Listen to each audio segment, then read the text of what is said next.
And now let me show you some recent headlines from Britain.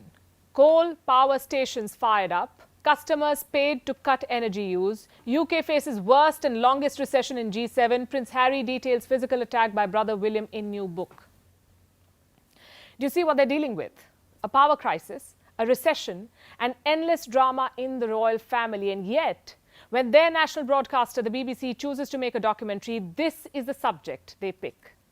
India, the Modi question, that is the title. It talks about India's Prime Minister Narendra Modi. This documentary has triggered sharp reactions. I'm sure you've heard about it. Many of you asked us to take this up on Vantage, and here we are. Let's begin with an introduction of the BBC, the British Broadcasting Corporation. It was launched in the year 1922 as a mouthpiece of Imperial Britain. It's a public service broadcaster. It runs on taxpayer money and it operates under a royal charter. The last few years have been tough for the BBC. There's a cash crunch, job cuts, and a growing list of controversies. They lied to get an interview, that famous interview with Princess Diana, the one where she talked about her failed marriage to now King Charles.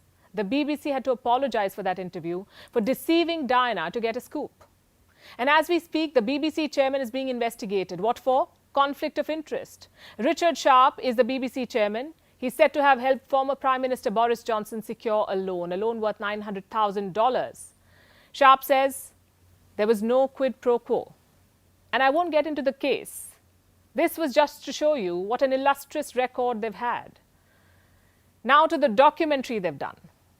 We haven't seen it, and we don't plan to, but it has made quite a splash. If the idea was to grab eyeballs and to trend, they have succeeded.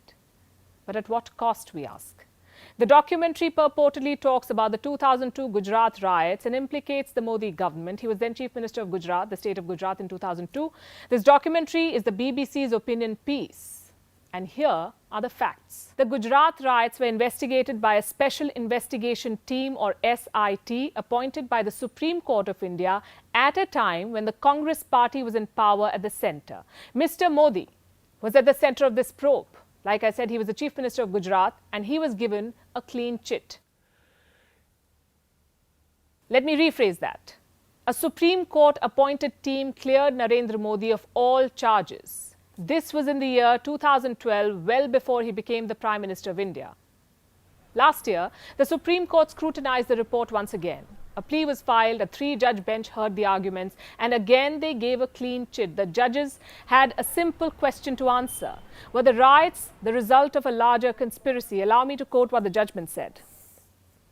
The Special Investigation Team has not found any conspiracy. No material was discovered pointing towards any meeting of minds. The riots across the state had taken place spontaneously.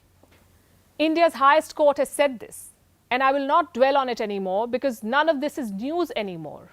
Only the BBC thinks it is, so they've dedicated a full show to it. And it has generated a response. UK Prime Minister Rishi Sunak was asked about it. He said he disagrees with the characterization. Does the Prime Minister agree with his diplomats in the Foreign Office that Modi was directly responsible? I'm not sure I agree at all with the characterisation that the Honourable Gentleman has put forward.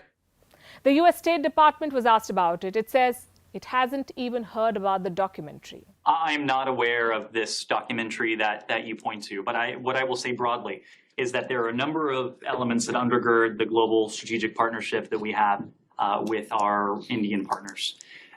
There are close political ties, there are economic ties, there are exceptionally deep people-to-people ties between the United States and India.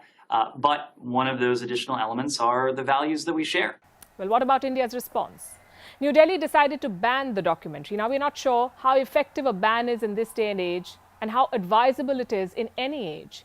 But a better way, we say, to counter this propaganda will be to set the record straight and reclaim the narrative, which is what we hope to do through this show. Meanwhile, if we may, here's a Republic Day gift from India for the BBC.